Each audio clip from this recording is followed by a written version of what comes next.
Hi, I'm Caleb. Hi, I'm Darian. And we're back again with our top 50 games of all time. This one is going to be 40 to 31. Yes. So, as you can see, we have not showered in a whole week. And also our drinks are just the same. Yes. It's so crazy.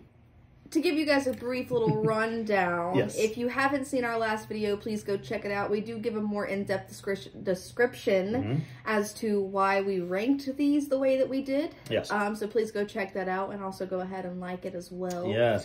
But we did put a lot of work into this. Yes, obviously. a lot of work did go into this. We took a lot of time in, like we said in our last video, like we re-ranked them. We re-ranked them many times, yes. and yeah.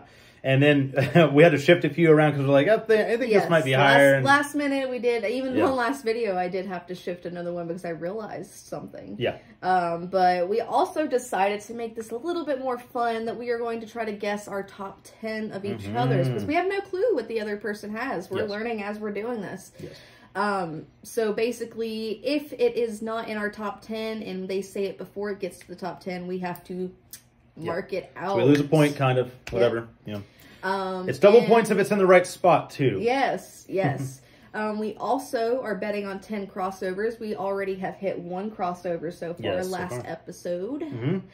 And that was pretty exciting. And we have a guess of how many direct? 3 direct crossovers we're going to try to see. So I feel like it could be more than that, but that's stretching. That's stretching already. I'm feeling a little like I'm worried. Like we don't have a same taste anymore. I know. It's kind of crazy. So, yes. Yeah. So, but anyhow, so we are going to go ahead and start, and I will start the list this time since she started last time. Yeah. Okay, here we go. Jumping right into it. So, my number 40 is the next crossover. Space Base! Hey! All right. So, so Space Base. That was my number 48. Nice. Yes. Nice. Cool. Yes. Space Base is such a brilliant game. I just love when you get to roll dice and take different types of actions. Yep. And the cool thing about Space Base is that when so everybody starts, in case you don't know how it is, I'll go and explain it from last video, whatever. So anyhow, everybody has their own base, and you all have these ships. And so they all take different actions or action selections depending on what you roll. So if I roll 2 5s, I could either choose the 10 option ship or 2 5s. Yeah. And so after I do that, explain that stuff. Yeah, sure. So after you do that action, that's what you get, and then it goes to the next player. It's so simple, but what I love is that you're getting currency, you're getting victory points, and then you're also getting, what is that? It's like the green Earth, symbol. It's like a symbol. Yeah, it's like a planet symbol. I forgot, but that means that you can like do different action or like better actions and use that as. No, that's your constant resources. I think so. I can't remember exactly. But I know the currency is what allows you to buy the certain cards. Yeah, exactly. To replace upgrades. Exactly. Yeah. Yes. So it'll upgrade that one spot, and then the coolest thing is that there's no downtime because when you roll, people get to activate their stuff too. But it's the red like icon. Because the red means not on your turn, but you still are playing as everybody else is playing. It's so good. I love it. It's just, I love dice. I love just the whole space theme. It's so fun. And yeah, so I'm really, really glad that it actually hit my number 40, which is Space Base. All right. Well, that's really cool. My number 40 is the one that I said I had to switch with last one. Oh, okay. From last time. Okay. And that is... My number 40 is Letters from Whitechapel. Wow. I thought this was way higher. Okay. Cool. I don't know how it fell behind Thunder Road, which is why I had to switch it. That makes a lot of sense. Yeah. That makes so much sense. Yeah, I was like, I don't understand how that happened. So I had to switch it because I do love Thunder Road, but I love Letters from Whitechapel. Oh, gosh. It's Jack the Ripper. Tell me about it. It's detectives. You're...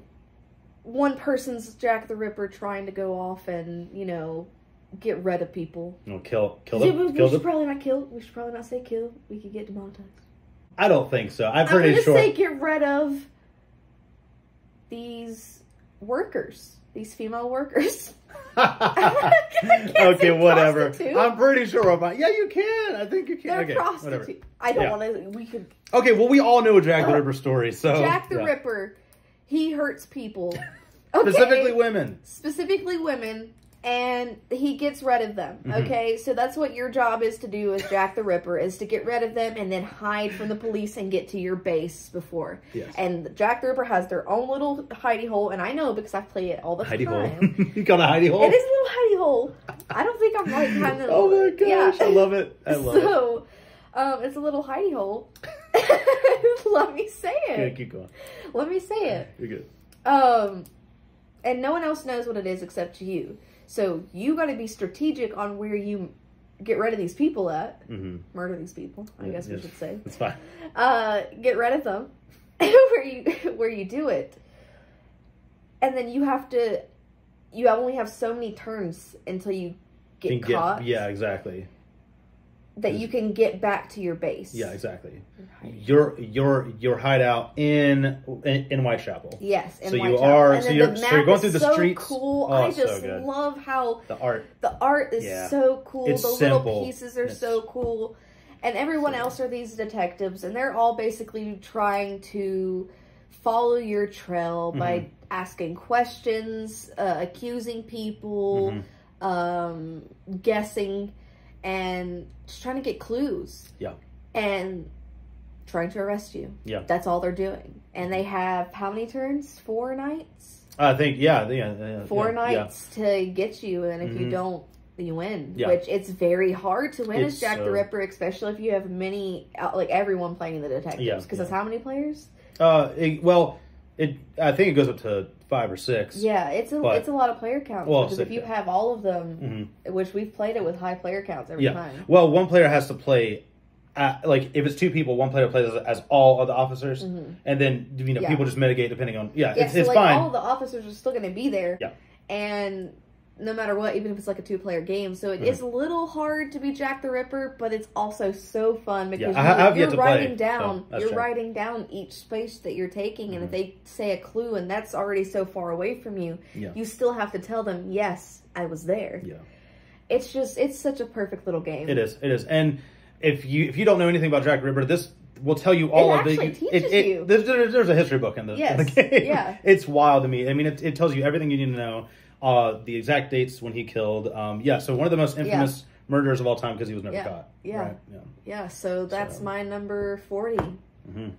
Letters from Whitechapel. All right. Cool. All right. So my number 39 is a game that, my gosh, Restoration Games is just so awesome, and especially with this game because they have packs after packs after packs. You can buy whatever and mix and match whatever you want. That is Unmatched. I love Unmatched so much. It is so good. We do not have everything there is, but I just want to have a night where everybody's just playing Unmatched and we just keep recycling out different heroes and villains and whatever else. I mean, the fact that you can play T-Rex. I want T-Rex. I want all of them. Yeah, so this is one game that I will gladly collect every single piece of it. For sure. I don't even care. Like, it doesn't matter what it's from. I want it. Yeah.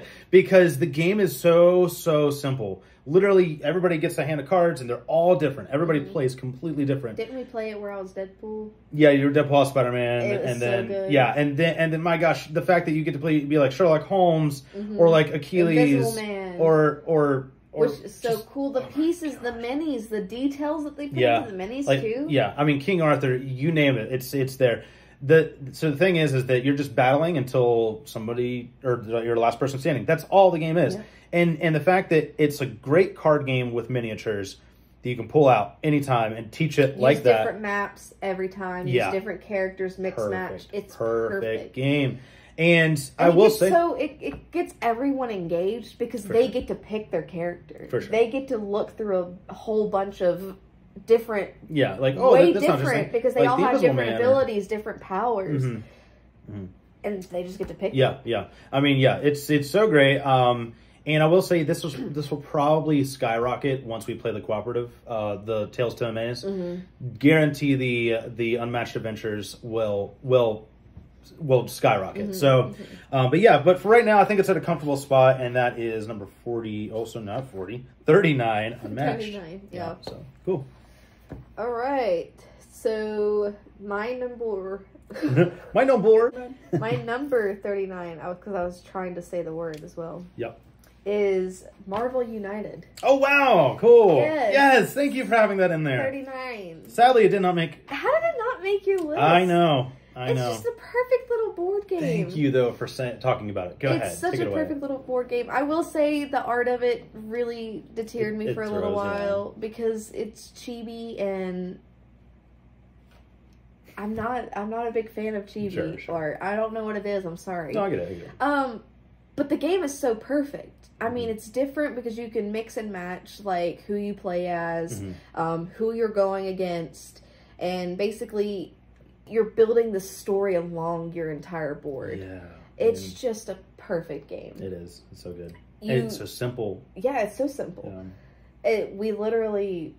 We got so many copies of it, and we kind of just give it to our friends. yeah. Because like you can find so Spin Master Games, they sell games. I don't know why, but at a great price. Yeah. And yeah, Marvel United, you can pretty much find it like $12 or less. Almost. We found it for how much that one time? Oh, God, like $4 every box. I'm like, we're buying a bunch of boxes, giving it away because it's so good. So, yeah. So in the game, you have a villain who they have their own agenda, their own objective, their own deck, which is really cool because every time it's going to be different. And then you have each players who also have their own deck. So it's going to be different times each time you play with different people. And you're building a story. And what's cool is that you get to take the previous person's action, which allows you to do more. So you're trying to, it's almost like a resource a little bit because you're using resources to do certain actions. Yeah, it's like your heroic little... Yeah. Oh, well, those, and then you have your attack. Yeah. So like it's slight resource, but like only on cards. So you and everyone can see each other's deck.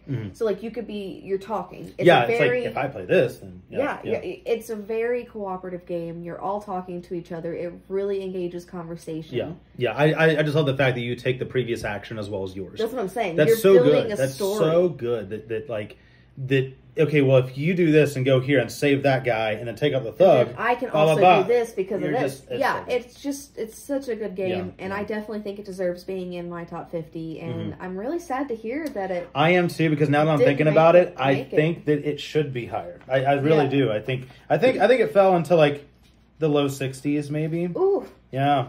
That's crazy. Or I don't remember. I didn't write it down, but yeah.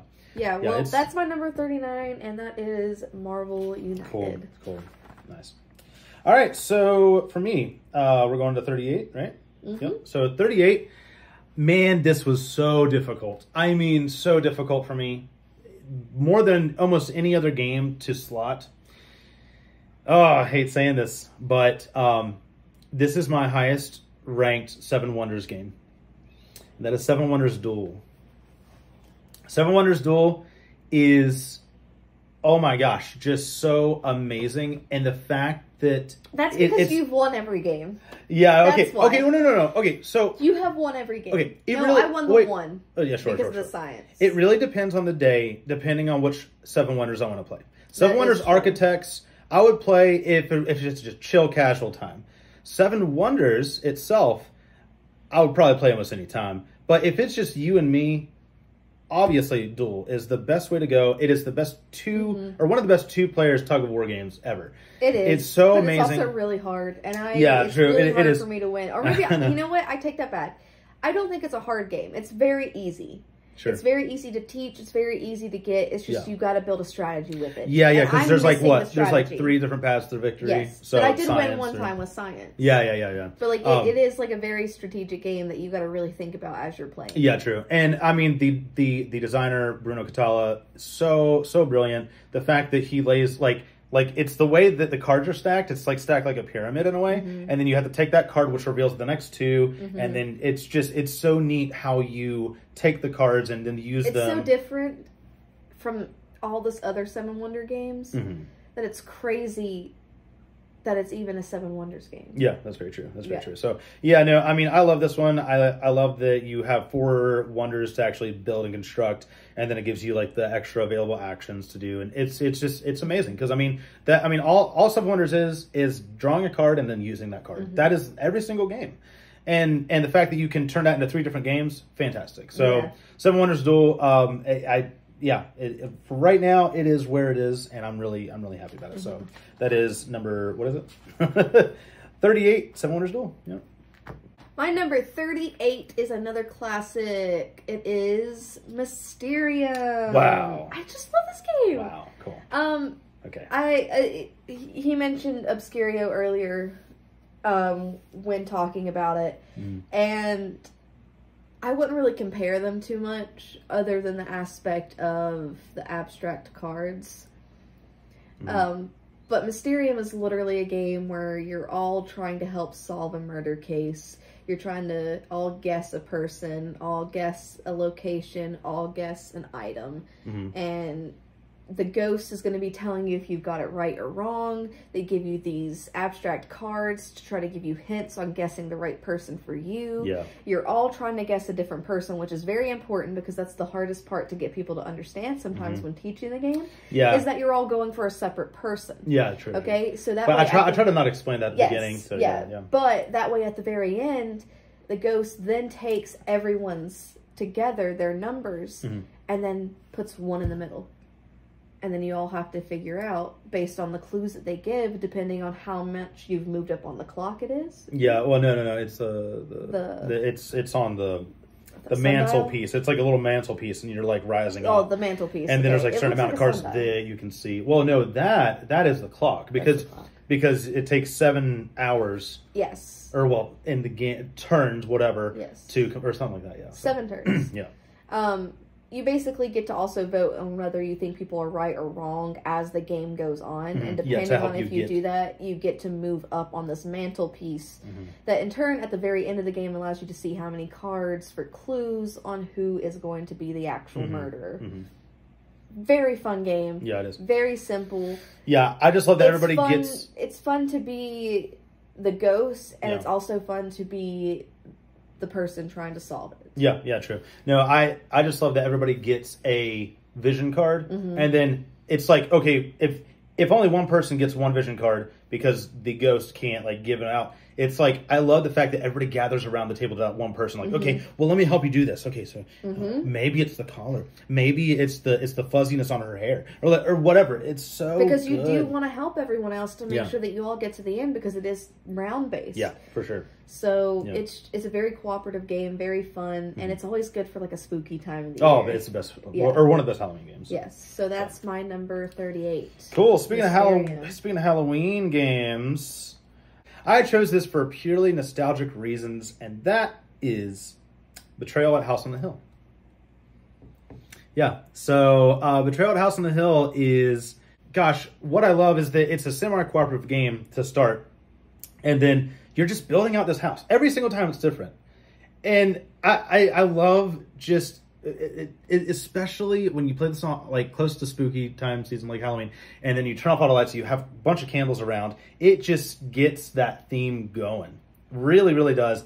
And I just love building out the house and then triggering the haunt. When you trigger the haunt, it's because of like all these omen cards that happen because of the rooms. I'm not going to explain everything. But a lot of people do understand this game. Like it's pretty popular. I mean, yeah, you can buy it at Walmart or Target or whatever. But anyhow, yeah. So I love the fact that you don't know what scenario that you're gonna get, and every scenario, I think there's 50 scenarios plus maybe, I don't know, but they're all so different. It's the fact that like you could be the kid who has like a ring that told him to like kill everybody in the house. I was the ghost at one point, and I horribly lost. Yeah, I think so. And so I am pairing this with Betrayal at Baldur's Gate as well, just because it's pretty similar. They're the same game, just different fonts. Exactly, and different scenarios and things to do and stuff. But yeah, it's just such a simple game. I love it, and it's so fun. And so that is my number 37, Betrayal at House on the Hill. So cool. What's your 37? My number 37 is my highest ranked Seven Wonders game. Just behind. Which one is it? And that is Seven Wonders Architects. No way. How is it higher? Because I love it. That's mind-blowing that it's Architects for you. Yeah. That's mind-blowing. I thought it was Seven Wonders straight up. That's cool. No, it depends on the day. No, I realized that because the last time we played it. It was so good. It was good. It was such a good game. Yeah. But I realized the last Architects game we had, I just had a much better time with. I do agree. The first time we played it was like, it was okay. Yes, and the third time we're like, okay. And I do agree. And the most recent one was really good. And Seven Wonders Architect was just so fun. I mean, you're building, and I think it's because you actually get something to build. And it's really cool to be able to flip the tiles. Cute, yeah. It adds a sense of like, ooh, I'm doing more. Even though you're really not. You're still doing the same mechanism where you're playing a card, you're drawing a card and playing a card. That's it. That's it. That's all you're doing. It's a card from your left, right? Or sorry, well, you go ahead and explain that. It's a card from your left or your right or in the middle. So you can play up to like 7 players, which gets the table basically full. Yeah. And you can all be changing using each other's cards. And it's crazy because you really don't know what you're going to get either. Because whatever you draw the next person, you don't know what's going to be underneath that card. Yeah. And then the middle cards are truly random. You have no clue. It's like, what do you want your neighbor to have versus what you need? Yep. And that's what makes Seven Wonders just so great in general, is that right there. Yeah. That mechanism happens in every single game. Where you're trying to stop the other person by just playing a card to prevent them. Yeah. But also almost missing the mark of what you need to strategize yourself, because you could also be messing up. So, like, it's a weird balance that you got to find with the games, and Architects just adds a depth to it, I think, truly because of the pieces. Yeah. And the way it's packaged. I know, the trays. Oh my God, the trays. Every game should have trays, guys. Yes, Every single game. And you don't even use the trays for really anything else except the cards that they sit in, which are perfect. Oh, yeah, because it has the little piece. Yeah. Yes, which comes out. It's just, the packaging for it also, I think, sells me, because I love pulling the game out and I love putting it back up. It's just a perfect game. And that is my number 37, Seven Wonders Architects. Nice. Okay. All right. So my number 36 is probably the biggest shock of all for me. It really is. It is the one. Okay. So last night I was like finalizing my list, and I was sitting around and I was like moving these two back to back. Okay. Because this one ended up in my top 10 multiple times, and then it has dropped now to 30 because it's because of one game. That's kind of scary. Hold on. I got to keep an eye on what I wrote. Yeah. Okay. So my number 36 is Nemesis. So Nemesis is one of the greatest experiences I've ever had in a game. Horror. It's our favorite horror game. Hands down, it just is. I mean, it has to be. Like, if we were to redo our top 10 horror lists or whatever, it's there. It's probably number 1. And I think it is the theme. It is the tension. It's just constant stress as soon as you are in that ship moving from room to room. So because you don't know what's going to happen. Yeah, exactly. It's so scary. Exactly. And what's so funny is that it has similarities with Betrayal at House on the Hill, with the idea of like you're opening a new door because the ship is always different every time you play it. Yeah. And gosh, the fact that you're all working together until that alien comes out. Once that first alien comes out, you make a choice. You either are doing your corporate objective or your personal one. Yeah. Personal one's like one player has to die. Like the player to the left of you or number player. Oh my goodness. Or get to point A. Yeah, or try to leave or try to get to Mars or Earth, depending. But it has like a lot of things like with Among Us. So it's like, hey, follow me to this room. And then as soon as they do, they could shut the door on you, or like, or cancel an action. And I love the fact that everybody's different. You have the captain, you have the scout, you have the soldier, like whatever else. You have so many different players. The scientists. Yeah, the scientists, and they all do something different. Yep. And I love the board, the art, and the miniatures. This game, it's pretty pricey. It's like in the $100 range, but it doesn't. But if you can get your hand on it, you're gonna always have a good time around Halloween. That's true. And even if you're not doing it during Halloween. Yeah. Because, like, it's just a perfect game. Yeah, it is. If you're just feeling spooky. It's the best. But I will say the one of the worst parts about the whole game, and it's not really the worst thing, because you can mitigate it in a way, just house rule some stuff. But you could die on the first, like, turn in a way. Like, I mean, the odds of that happening are very low, but, like, you need to go into It's all rooms. random because you also have a bag of where you pull out what aliens spawn. Yeah, exactly. The queen could spawn. Oh, the queen is just tear you apart. You never know what's going to happen, so you have to go into it knowing that like you're telling a story, regardless on how wild the story is going to get. So yeah, I love Nemesis. I understand why it fell here, and so that is my number 36, Nemesis. So I'm shocked. Yeah, I'm a little shocked too. Yeah. My number 36 is. I really like it, but I'm also a little surprised that it's this high.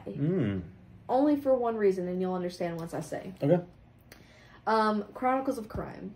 Okay, good. I love it, and I love that it's even on my list. Yeah. However, that's awesome. We've also not done that well with it. Sure. So that's the only reason why I think, why is it this high? But then I think about the journey we have while we play it. So it's so good. So good. I mean, you get, and I'm usually not an app-driven lover, Agreed. but you have to use it, and it's so immersive because you get to actually look at crime scenes, you get to actually interview people and talk to them, and there's little QR codes on the game, and you travel to different locations, you talk to different people, you're trying to solve this murder case or whatever, or it could be deeper, we don't know. Or maybe it's really not that deep, and that's maybe why we get so stuck in it. I don't know. I feel like it's very deep. Sure. Well, I love it because you can play this solo. You can play this with however many people you want to play it with. You just go at it, and you start questioning people. Like, okay, so should we drive over here? And there's a time limit too, because like each time you do something, the time's going to go down. Yeah, if you talk to somebody, it's like 5 minutes. If you drive somewhere, it's 20. Or there's like a certain deadline that you want to do certain things, because if you do something and don't do the other thing, that person that you just talked to could be dead. Yeah, or I love, which is crazy. It's so cool that the because game then you don't get can the chance to talk to them again. Yeah. Oh my gosh. It does definitely. Let's quit. Let's play that right now. That's what I'm saying. like it definitely deserves to be on my list. I think. Yeah. And that is crazy though that it is only at number 36, which is Chronicles of Crime. Cool. All right, I like it. All right, so my number 35 is another H.P. Lovecraft title. This is Arkham Horror, the card game. Are you mad at me? Don't be mad at me. Don't be mad. No, you do. Okay. It's off my list. It probably. I guess it's in your top 10. Okay. I think at one time it might have been. I think truly it might have been in my top. That's so sad. I know. It breaks my heart too. Let me tell you. That's kind of crazy to me. I know. So I thought at least. Oh man. I feel so terrible because like at one point it definitely was. Can I tell you where I guessed it was? Yeah, sure. I guessed it was number 9. Really? Yeah. I wonder. Feel like it wasn't. Okay, I need to go back and look and see the first 2 times that I did the list. Maybe it was there. It might have been up there. Please tell me. Or because a couple times. I truly think it could have been. Yeah, it could have. All right. Well, anyhow, Arkham Horror, the card game. It's just perfect. Yeah. It is my. I mean, I know we keep using that word "perfect," but I know, but we have to. That's why we got to talk about our games. Because these are our favorite. Yeah, I know. I mean, these are our favorite games all the time. So we love all of them. Yeah, exactly. But Arkham Horror, the card game. It does not feel like a card game. This is what we call a living card game. There are only a few of these out. They have like Marvel Champions. They have this one, and they have Lord of the Rings as well, I believe. But I'm sure there's other ones. But anyhow, with this one, it's so thematic in nature, and it's so like the first time we did it, we're like, this is the coolest thing ever. I know. And we didn't even do that much. We were in a house just trying to like do things. And I'm not going to give any spoilers because it's worth it. Yeah, but like I didn't feel like I was playing a card game. Oh no, it's not, because like you have these like cards. Yeah, exactly. And you actually have to go to these rooms, and because you have the cards laying out, just like you said, it's kind of like a map. And you're going to these certain rooms doing these actions, and the fact that you have this hidden information, because that's just how the game works. I don't know. It's so fun to think that like it's a cooperative game, but there's like, hey, I can help you out there. I can't tell you why, but I can. And the monsters, the artwork, it is Lovecraftian at its finest. Yeah. Love this game. Definitely need to play more scenarios. Yeah. Buy more expansions because it's amazing. But that is my number 35, Arkham Horror, the card game. So yeah. Sorry for the sirens. Sorry, yeah. But my number 35 is a party game. Ooh, okay. And it is Deception Murder in Hong Kong. Oh, yes! Yes. So good. Such a good game. Yeah. Another one of those ones where you got a murderer on the loose and you're all trying to solve a murder case. But one of you is the murderer. Yes. And no one knows except the who is it? The forensic scientist, yeah. Yeah, the forensic scientist is the only one who knows. So, like, they're the ones who, like, give the clues based on these tiles that have different locations, different aspects of the murder, just a bunch of different information that lays like out time of death, or like the time of death, or whatever tile gets laid out. Yes, what I'm saying, like anything that gets laid out. And then, so basically, everyone will close their eyes. The forensic scientist will have the murderer open their eyes. They'll pick something on their board, like an item and a means. Like, or it's the clue cards and the means card. Yes. Yeah, I think or something like that. It's the clue card. Same. The clue card. The clue card. It's the clue cards and the means cards. Yeah. And they have to point to one. But what's really cool is that someone else might have something that's kind of similar. So the clues might help point to another person. And you're all trying to solve the case while one's trying to deceive you. And it's just so awesome. It's so fun. Man. It's definitely another one of those ones that you got to play during the spooky season because it's a murderer on the loose. And it's a perfect game. I know we keep saying perfect game, but like we really do love these games. Yes, for sure. And it's one of those party games that if we're just going over to people who only like party games, we're going to bring. Yeah, because it's not just... It's just enough for us to feel more gamery because it's kind of role-playing-ish. Yes, like you are. Yeah. And you're lying. And anything with like a deception aspect to it in a game is just so fun because then you really don't know. And it gets everyone in this zone that they've probably never even gone into before where they have to act in front of everyone else. Yeah. That's what you're doing. Yeah. And it opens up the door for so much more for even just party lover games. Yeah, that's true. I agree.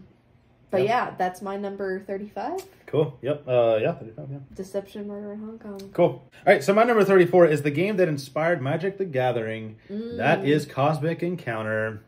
So Cosmic Encounter came from the 70s or whatever. Man, this game is just good every time. I almost wish it lasted just a little bit longer every time because it's that perfect length, but you're always wanting more.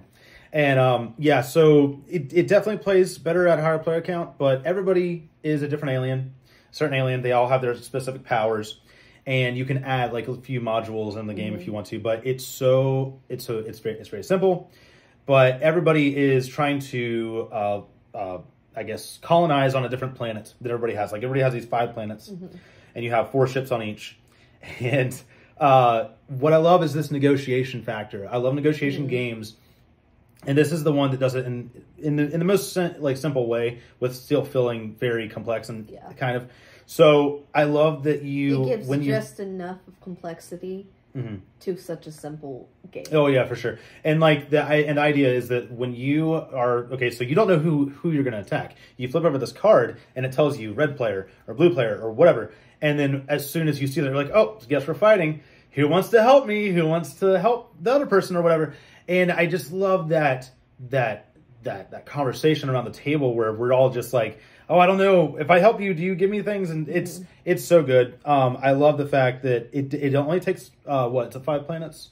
It's 5 to win. Yeah. And so multiple people could win at once. It could be. Sometimes it's even fun to do that to like make sure that one person doesn't. I know. Yeah. Okay, the past 2 times it's been me losing. Yes. Yeah. But it's so good, and I just want to see more aliens. I want to see them all. And I don't know, but we have 2 expansions, and that adds more aliens, and then there's more and more and more. And you can go up to, I think, 7 players now or something like that. But yeah, the more players, the better, I believe. But that is my number 34, Cosmic Encounter. Yes. So.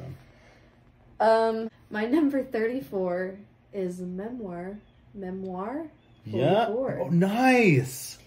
Yes. Let's go. It's so fun. It's an army game, and if you ever played with like the little army soldiers growing up, this is gonna feed that love for that because it's all inner little child. army men. It's inner child. It's inner child. So you're literally living out a war scenario with little army men and tanks and pieces. And yes, it's a lot to get out, but it's so fun to get it out. It is. And building the maps are fun. It's fun. Because it's going to be different. Like you're like, oh, okay, so there's a bush over here, trees. Oh, sorry. You go ahead. No, you're well, good. I just want to like infer because sadly it did not make my list. And I'm blown away. I'm blown away. That hurts. It's in the high 50s. Okay, so it's okay. That's a little better, okay. but still, it definitely deserves to be this high on the list. It does. I mean, it just feeds. It feeds that inner child, like he was saying. It feeds that love for just playing with little pieces. Little army of soldiers. It's so easy because you're doing actions on a card. You're moving your soldiers. You're fighting. You're trying to see what's ending of a scenario you're going to get, and it's just. It's so fun. Yeah, and it's so cool. It's so simple because all you're doing is rolling dice, playing cards. Like you play the cards and you roll the dice to see if you hit. That's it. That's it. There's just so many little aspects to the game itself, and the way the little mats look. Yeah. The army men, the guns. Yeah. The weapons. Yeah. The sandbags that are stacked up. It's just. It's so immersive. It's so good. It's like you're playing with toys. Yeah, it really you're not playing a board game. You're just playing with toys. Yeah, I feel as if this is going to be the one that, like, when our kids get older, if they want to learn more history, we're going to bring this out so much, because and then buy all the expansions. You're also learning as you're playing it because, like, what it teaches you is what actually happened during those battles. Yes, because you're playing real battles. Yeah, and it summarizes what happened during this war, and then who won, and the person who won gets a little bit of a benefit. A benefit, yeah. So that means that you play two games. One person plays as the Axis, one person plays as the Allies. Yeah, and then you switch. Wins. And then you switch. Yeah, so it's so amazing. So good. Thank you for putting it in. Yes, it definitely deserved to be on my number 34 spot, and that is Memoir 44. Yep. Cool. That makes me so sad. I know. I'm sorry. I know. All right, so number 33. We are getting close to the top here. All right, so when we first played this, it was probably number 1. And then it was like number 2. And it's not that I don't dismiss how brilliant this game is. I can't believe it's this low, and I think it's gonna hurt you. And I think this is gonna suck. This is Everdell. Yeah, it hurts me saying that. It hurts me. Your number 10. It hurts me so much. Yeah, it should be. It really should be number 10. It should be. It should be. That's crazy. But I've realized lately how many other games I want. Okay, so again. Oh, that's crazy. Wait. Let me just go ahead and say. Hold on. I think our son wants in. Hold on. I can't believe you. Yeah. All right, sorry, I had to let a cat in. Okay, all right, so let me just talk about this for just a second. So, okay, let me get this straight. I think that if we keep playing with more expansions, this will probably rise. If I play the solo, it will probably rise. If we played the Everdell Far Shore, it will probably rise. Like the more that you play Everdell, it rises and rises. I think when you don't play Everdell for so long, I don't know. But then again, it holds my love for it. I know. It should be in my 10. It really should be. I thought it was your number 10. I do understand why. Like looking at the rest of these games, I understand why. Anyhow, Everdell, beautiful game, perfect. I keep saying we gotta stop saying perfect. No, but they are all I know. So Everdell is probably my favorite artwork in any game ever. Andrew Bosley just, I want all of his games. I want all of his books. I want everything that he does. He has my favorite art that I've seen in a very long time for any game or whatever.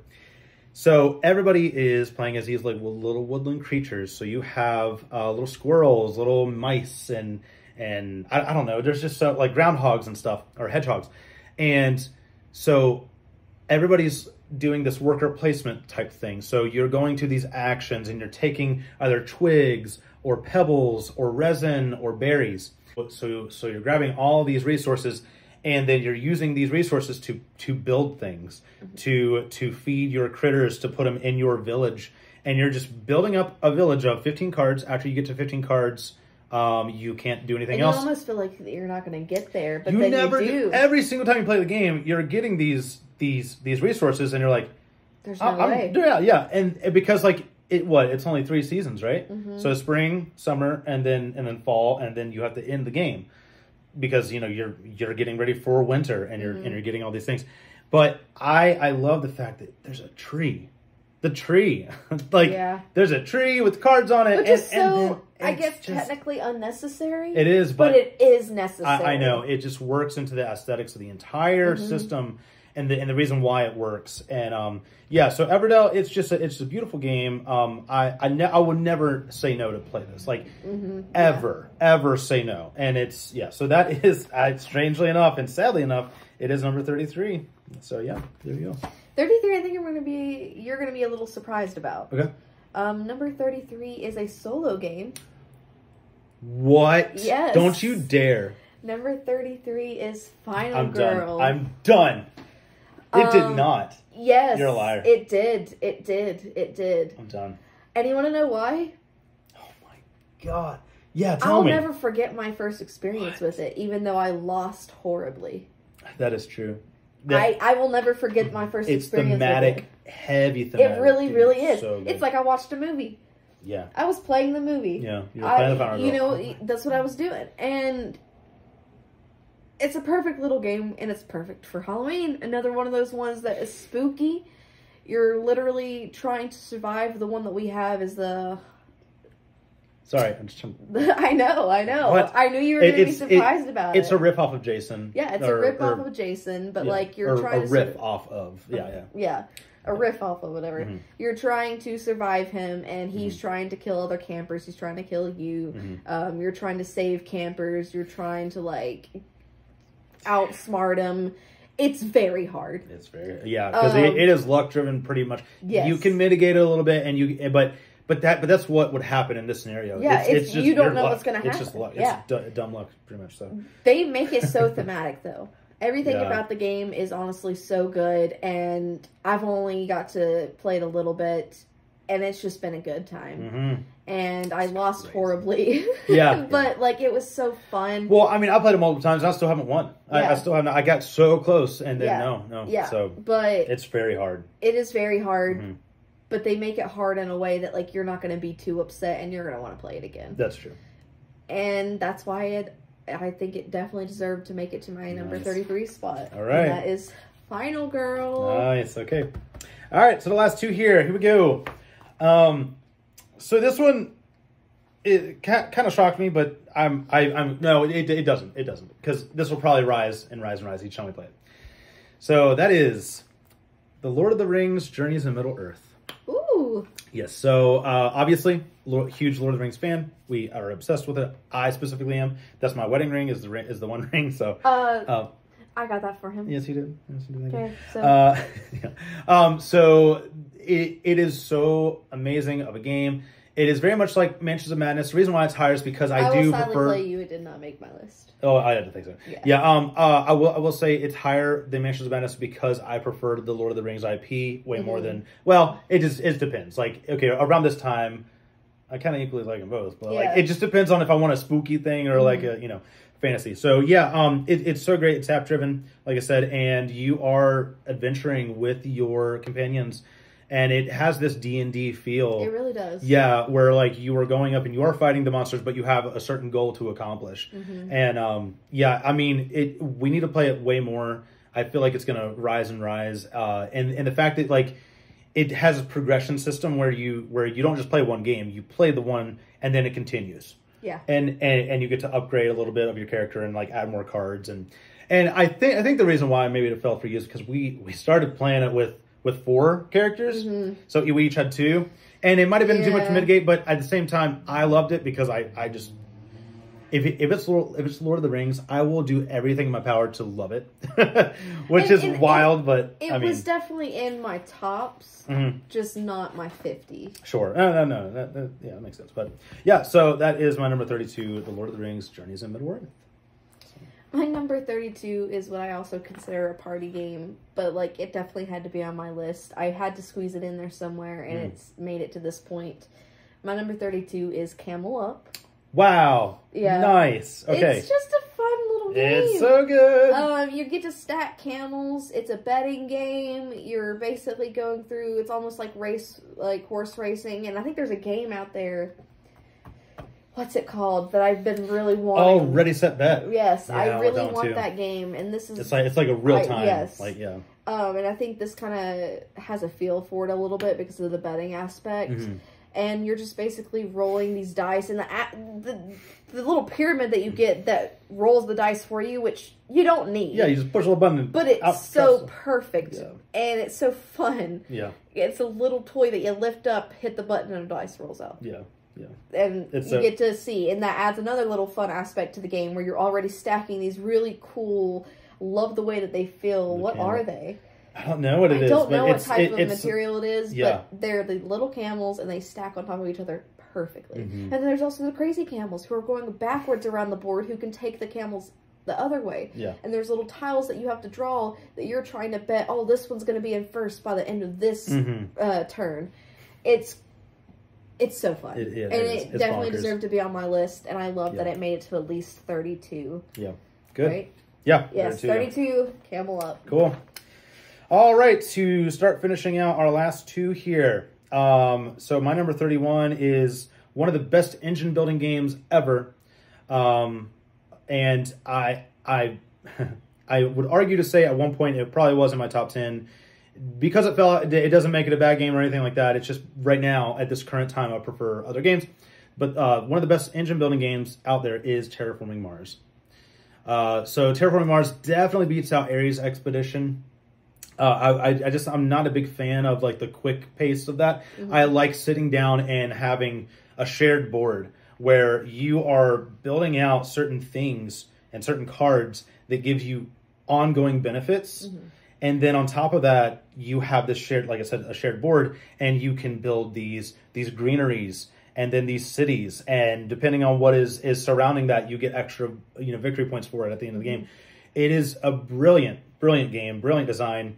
And I just love the fact that you can sell cards and do milestones and bet on certain things. But yeah, just the fact that it's so resource heavy. It's a great Euro game, one of the best of all time. And yeah, so that is my number 31. Had to be Terraforming Mars. So there we go. My number 31 is in fact another crossover, and that is Cosmic Encounter. Wow. Okay. Everything he said about it, same. It's just a fun game. Yeah. You get to have asymmetric powers with each different alien that you have. You get to, bargain with each other. It's just, there's not much more to say about the game. Yeah, and it definitely deserved to be in my number 31 spot. And I'm a little surprised that it wasn't a little bit higher for you either.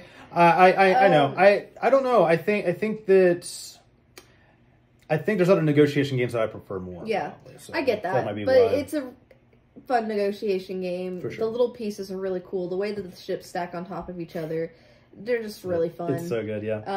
And I just love the game. So my number 31 is Cosmic Accounting. Cool.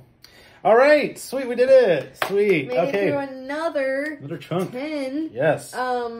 Yes. Thank you guys for sticking around for this one. Yes. We also need to go ahead and give you a quick little shout out to Family Game Night for where we get our local board games, and you should definitely check out your local shops as well. Please do. Thank you guys for watching. Yes. And get ready for the next one. Yes, next one. So we'll be going from, what is it? 29 to 20. Man, it's crazy that we're already here. So I know. yeah, so we'll be doing that next week. And yeah, I guess we'll see you in the next video. And ta-ta for now. Bye. Bye.